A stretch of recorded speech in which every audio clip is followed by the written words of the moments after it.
Bonjour, merci d'être des nôtres pour écouter notre chaîne YouTube et nous sommes très heureux que vous soyez avec nous.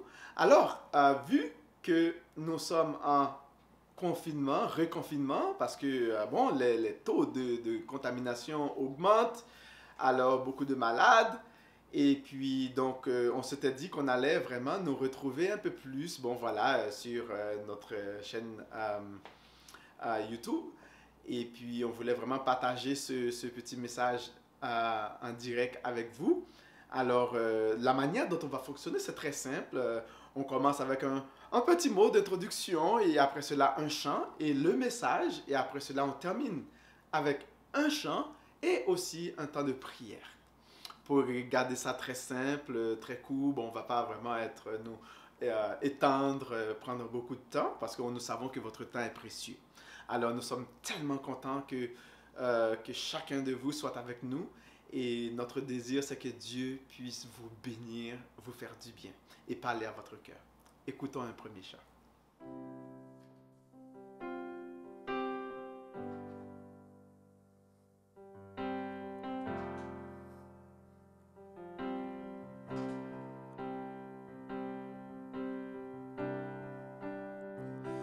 Rédempteur adorable,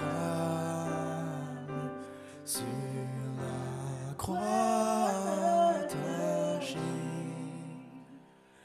traité comme un coupable,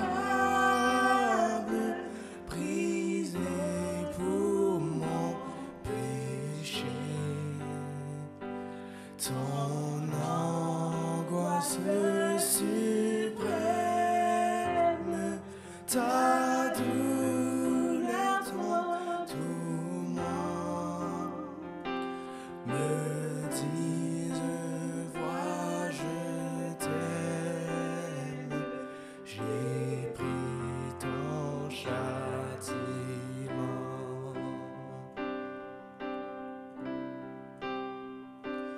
Abandonné du Père, dans mon âme troublée, buvant la coupe amère pour ton iniquité. De l'éternelle flamme, mon amour te sauva. Je mourus pour ton âme, pécheur à Golgotha.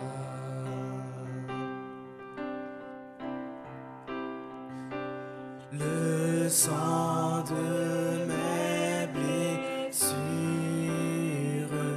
ma couronne de roi, toutes ces meurtrissures, ton prends-le, c'est pour toi. J'ai subi ta souffrance, j'ai porté ta langueur, contemplant en assurance ton grand libérateur.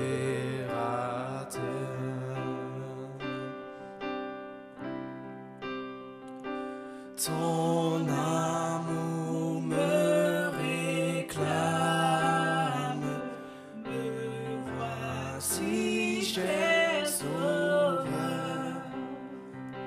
Prends mon corps et mon âme pour plus près ta douleur. Oui, mon âme ravie, les âmes ne le veulent plus. Que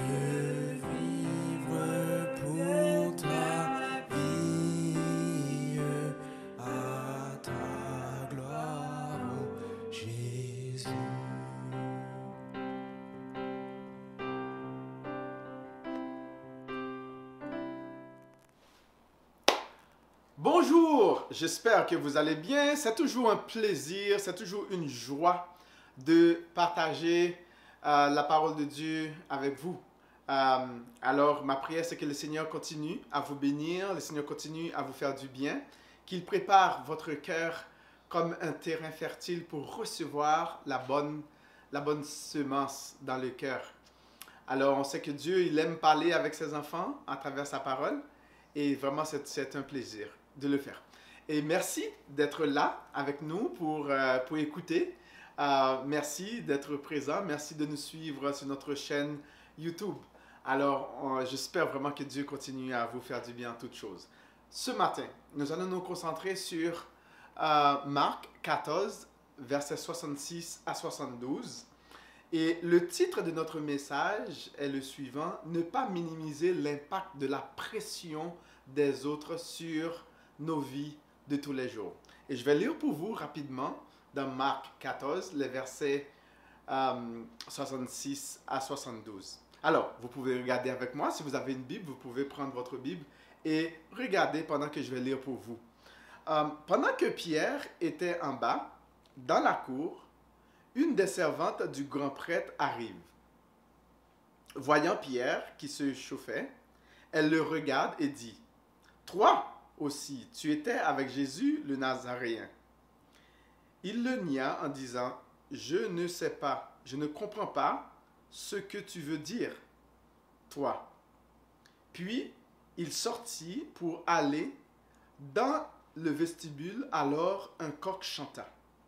La servante le vit et se remit à dire à ceux qui étaient là: « C'est l'un d'entre eux. » Lui, à nouveau, le niait. Peu après, ceux qui étaient là disaient encore à Pierre: « Vraiment, tu es de ce genre-là, car tu es aussi galiléen. » Alors il se mit à jurer sous peine d'anathème Je ne connais pas l'homme dont vous parlez, dit-il. Aussitôt, un coq chanta pour la seconde fois. Pierre se souvint de la parole que Jésus lui avait dite: « Avant qu'un coq chante ait chanté 2 fois, tu m'auras renié par 3 fois. » Alors, il se mit à pleurer. Prions. Seigneur, on veut te dire merci pour la grâce que tu nous donnes de pouvoir lire une portion de ta parole, Seigneur. On te prie de parler à notre cœur. On te prie, Seigneur de Père, de nous faire du bien. Et je te prie, Seigneur, de bénir ceux qui nous écoutent en ligne. Père, je te prie, Seigneur de Père, de pouvoir les visiter afin de les combler. Dans le nom de Jésus. Amen. Alors, nous allons faire quelques observations rapides dans ce texte. Premièrement, nous allons voir un petit contexte. Deuxièmement, nous allons voir l'attitude de Pierre face, bien sûr, à la pression de la servante. Et après ça, on va voir la réaction de Pierre face, bien sûr, à la pression de tous ceux qui sont autour de lui. Et nous allons voir comment la pression a fini par faire craquer Pierre. Et nous allons voir la solution face à la pression. Alors, rapidement, nous allons voir un petit contexte. Nous comprenons que Jésus venait tout juste d'être arrêté. Judas l'avait vendu pour 30 pièces d'argent. Et puis, Jésus était dans le jardin de Gethsémane avec ses disciples. Il priait. Il avait commencé par agoniser, par souffrir. Et il avait demandé à ses disciples de venir prier avec lui. Mais malheureusement, ses 3 meilleurs amis sont tombés endormis. Et puis, bon, après cela, Judas est venu, et a trahi Jésus par juste un baiser. Donc, on a arrêté Jésus, on l'a amené à la maison du souverain sacrificateur, où il y avait les anciens, les scribes qui se sont réunis premièrement. Et après cela, Jésus est comparu devant le Sanhédrin, c'est-à-dire la Cour suprême des Juifs, pour être jugé injustement. Mais Pierre avait suivi Jésus de loin. Et puis, donc, il a essayé du mieux qu'il pouvait, hein, parce qu'il avait quand même fait la promesse à Jésus qu'il n'allait jamais l'abandonner. Il avait dit à Jésus que même si les autres l'abandonnerait, même si qu'il serait un sujet de scandale pour les autres, mais qu'il ne serait jamais un sujet de scandale pour lui-même, qu'il n'abandonnerait jamais Jésus. Donc, Pierre se croyait fort, Pierre se croyait solide, Pierre se croyait capable de pouvoir vivre la vie spirituelle par ses propres forces. Eh bien, on va voir qu'est-ce qui va se passer. Donc, là, ici, qu'est-ce qui se passe? C'est que Pierre était dans la cour et il se chauffait. Donc, il avait probablement froid et il se chauffait. Donc, assurément, bien sûr, Pierre a essayé de suivre Jésus du mieux qu'il pouvait. Il avait probablement froid et puis, donc, il avait besoin de se réchauffer. Marc nous dit qu'il était en bas dans la cour. Donc, Pierre était, bien sûr, il voulait faire profil bas. Hein? Il voulait faire profil bas. Il ne voulait pas que les gens, probablement, il ne voulait pas que personne puisse le remarquer. Hein? Alors, mettons-nous un peu dans les chaussures de Pierre. Hein? C'est important pour nous, pour saisir le dilemme ici, de nous mettre dans les chaussures de Pierre. On comprend que Pierre avait trouvé son Messie. Jésus représentait tout pour Pierre. Pierre avait des projets avec Jésus. D'ailleurs, il lui avait... donc, ils avaient des plans parce que c'était avec Jésus, c'était le rétablissement du royaume d'Israël, c'était Jésus allait apporter la paix, bon, selon la conception juive du Messie. Alors, on comprend que même les autres, il y en a qui planifiaient déjà pour savoir qui allait être le premier et qui allait s'asseoir à la droite de Jésus et qui allait s'asseoir à gauche de Jésus. Parce que eux, ils pensaient que Dieu allait rétablir avec le Messie le règne du peuple Israël. Voilà que Jésus est arrêté. Voilà que tous les autres amis de Pierre sont partis. Pierre se retrouvait seul.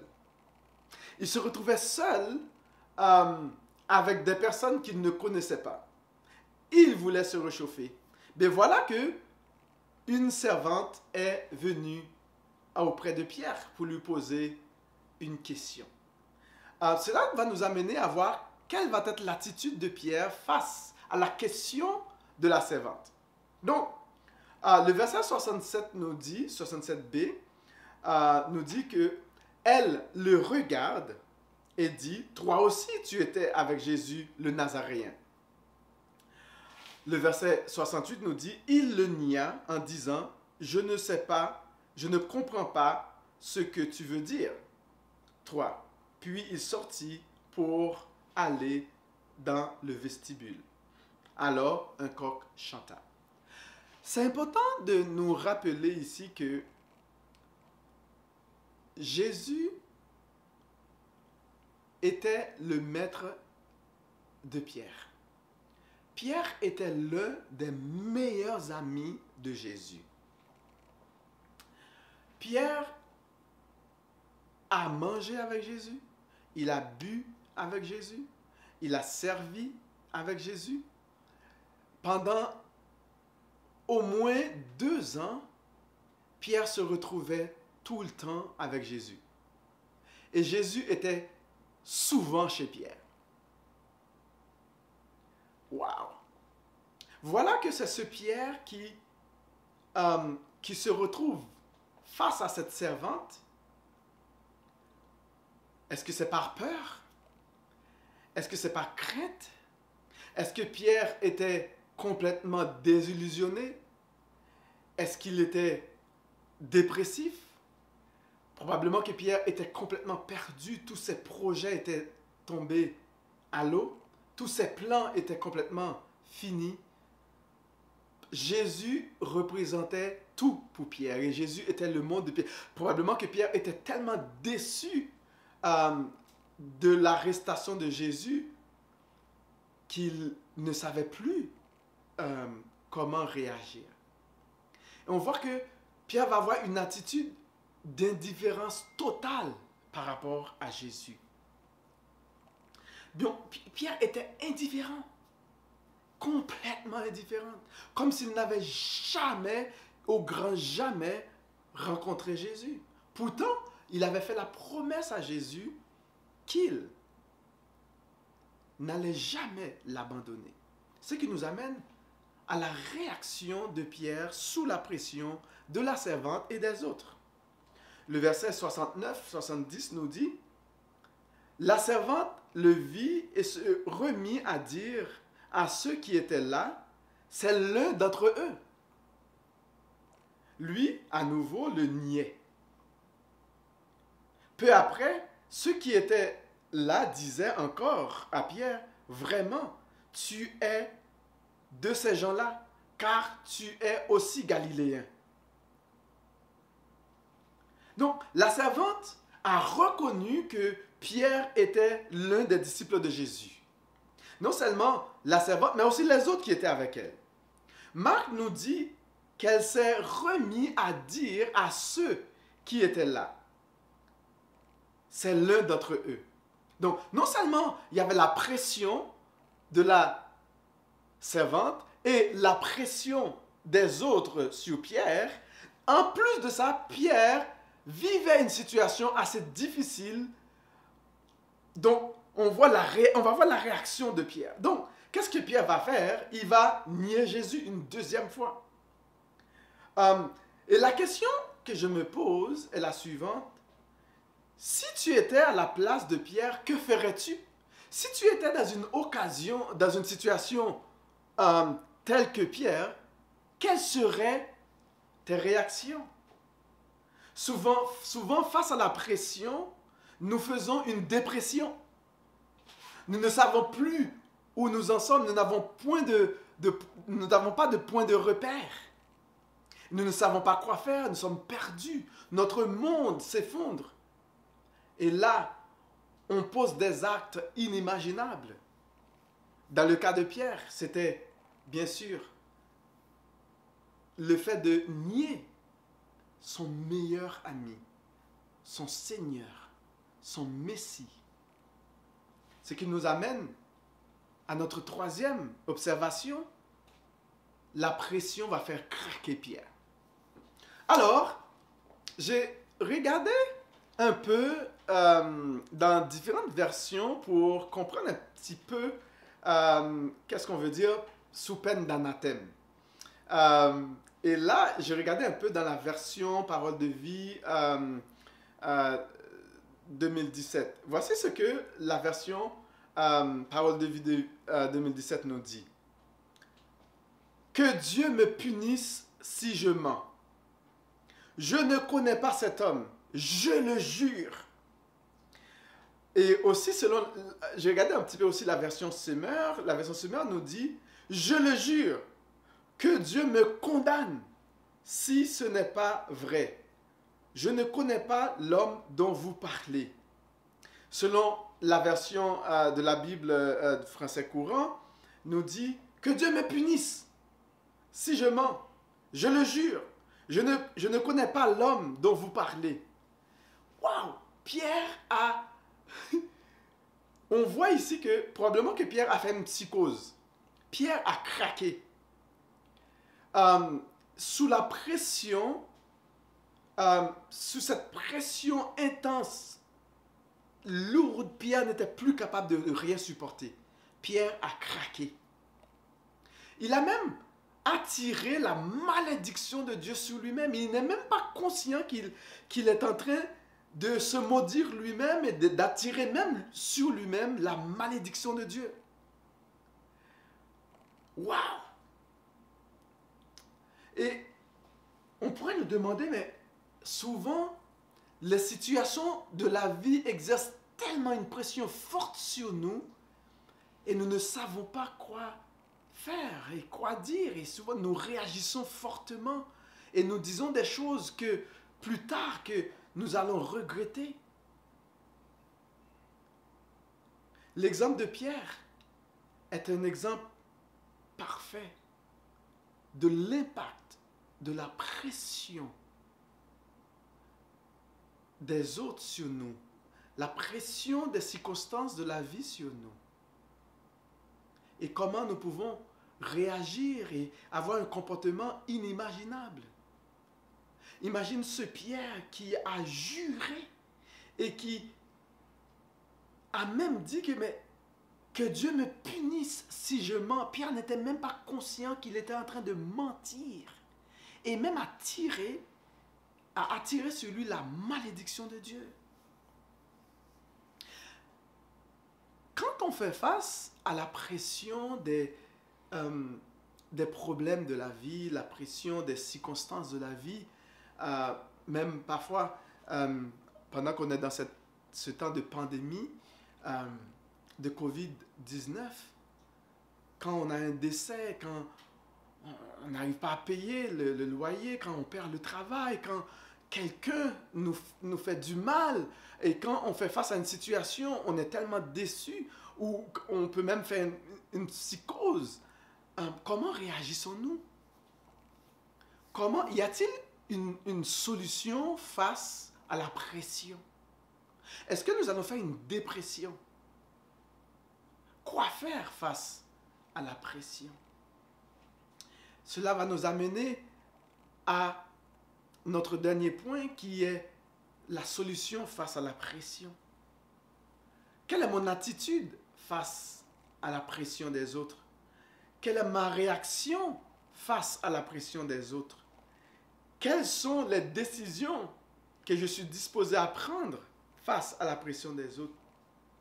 Est-ce que j'ai au moins quelques points de repère pour me situer, pour m'aider à m'en sortir face à la pression des problèmes de la vie, des autres sur nous ou des situations difficiles? À la fin du verset 72, on voit ici que Marc nous dit « Pierre se souvint de la parole que Jésus lui avait dite. Avant qu'un coq ait chanté, 2 fois, tu m'auras régné pour 3 fois. » Alors il se mit à pleurer. C'est intéressant de voir que Pierre se souvint de la parole que Jésus lui avait dite. Et il s'est mis à pleurer. Mais là, je me demande, est-ce que vraiment la mémoire de Pierre s'est activée? Mais qu'est-ce qui a donné à Pierre ce coup de pouce pour lui permettre de se rappeler? Et souvent, quand on est dans la pression, on ne se rappelle de rien. Et c'est après une mauvaise décision, une mauvaise parole, qu'on s'est rendu compte que, waouh, on n'aurait pas dû faire ça, on n'aurait pas dû dire ça, on n'aurait pas agi de telle façon. Mais qu'est-ce qui a aidé à Pierre de se rappeler à l'instant même? Bien, il y a un petit détail que Luc nous apporte dans Luc 22, verset 61. Luc nous dit que Jésus se tourna et il regarda Pierre. Et Pierre se souvint de la parole que Jésus lui avait dite. Donc, en fait, ce qui a activé la mémoire de Pierre, c'est le regard de compassion de Jésus. C'est le regard d'amour de Jésus. Donc, imagine, toi et moi, nous avons des bons amis et que nos amis nous ont trahis. C'est sûr qu'il n'y aurait pas eu un regard d'amour. Nous, les humains, on aurait la tendance à nous venger ou bien, je te l'avais dit que c'est ça qui allait arriver. Non, Jésus n'a pas agi comme ça. Jésus a regardé Pierre. Et probablement que ce regard perçant de Jésus, ce regard de grâce, de compassion de Jésus a touché le cœur de Pierre et lui a amené à se rappeler des paroles de Jésus. Eh bien, quelle est la solution face à la pression?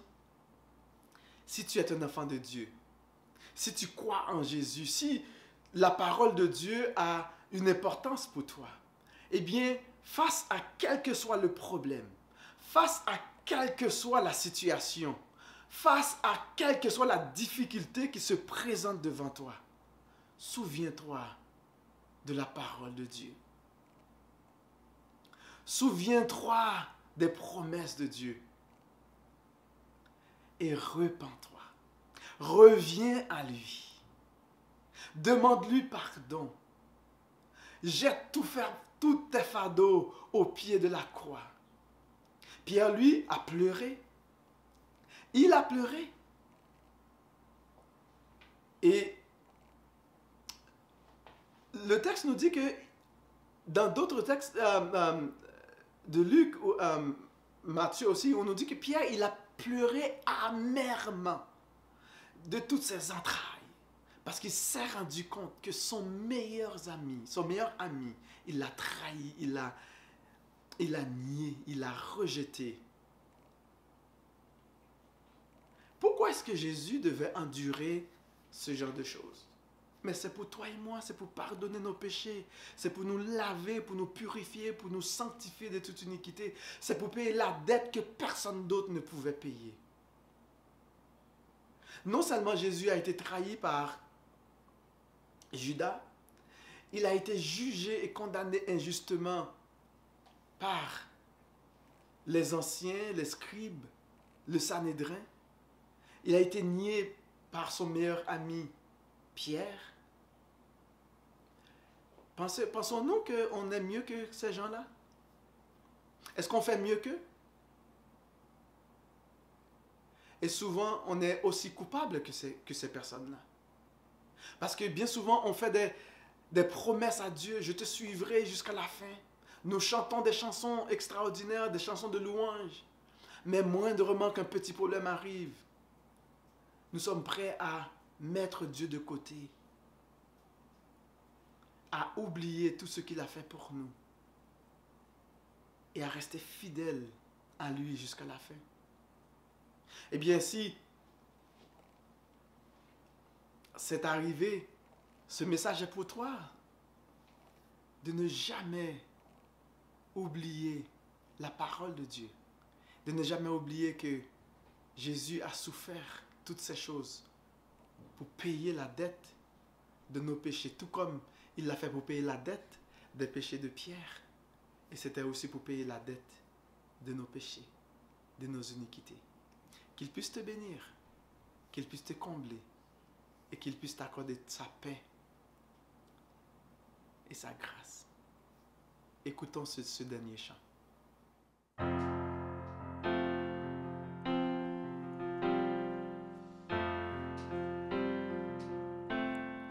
Jésus, nous t'aimons. Oh oui, nous t'aimons. Tu es celui que nos cœurs adorent. Jésus, nous t'aimons.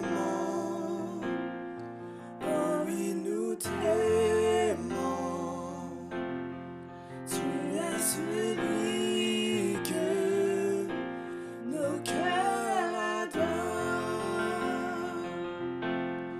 Jésus, nous t'aimons.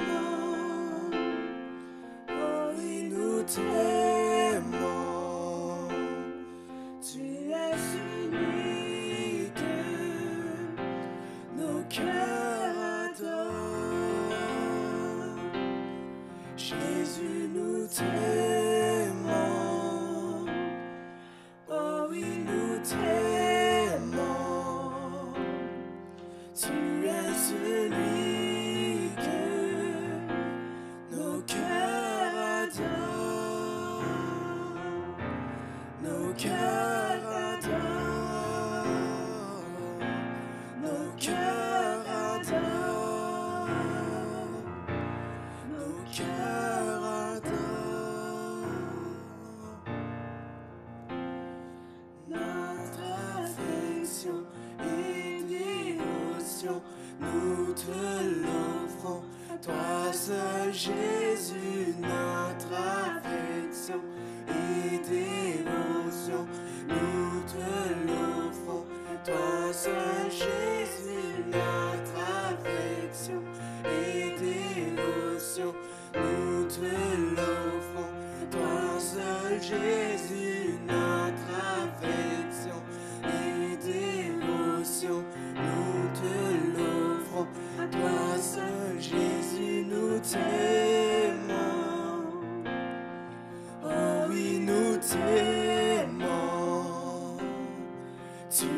celui que nos cœurs adorent.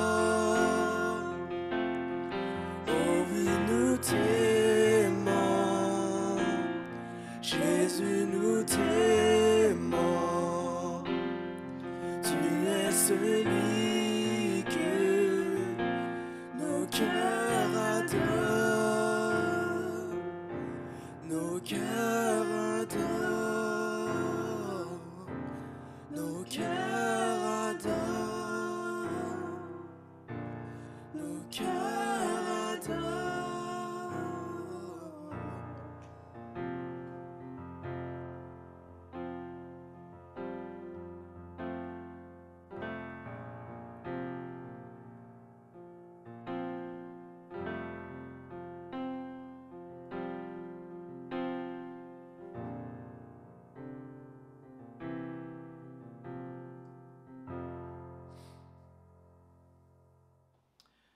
Père Saint, je te dis merci pour la grâce que tu nous as accordée, dans le nom de Jésus, de voir cette histoire, l'histoire de Pierre et comment il a fini par craquer face à la pression des problèmes et face à la pression des pères.